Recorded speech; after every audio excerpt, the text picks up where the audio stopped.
আমাদের দুর্ভাগ্য, এমপি আসে এমপি যায়, এমপির পরিবারের ভাগ্য পাল্টায়, 1400 কোটি টাকা ঋণও করে ফেলতে পারে, কিন্তু সাধারণ মানুষের ভাগ্য পাল্টায় না।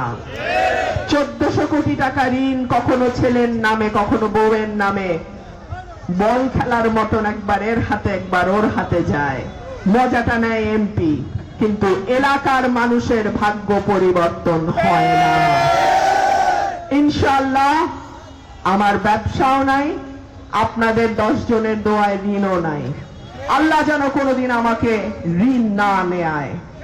আমার উন্নয়ন, আমার পরিকল্পনা, আমার স্বপ্ন, সরাইল, আশুগঞ্জ, বিজয়নগরের 2টো ইউনিয়ন, এই হলো আমার পরিকল্পনা। আমি যা বলি আমি তাই করি।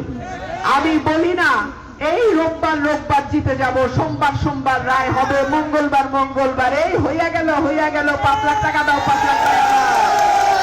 No no no no no no no, যা বলি, যতটুক বলি, বুঝাই বলি যে করতে পারবো।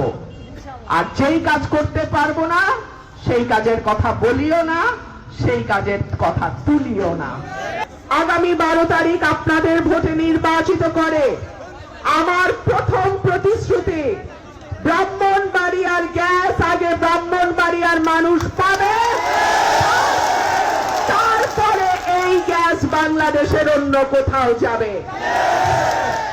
এই গ্যাস আনার জন্য সংসদে কথা বলা, মন্ত্রণালয়ে কাজ করা,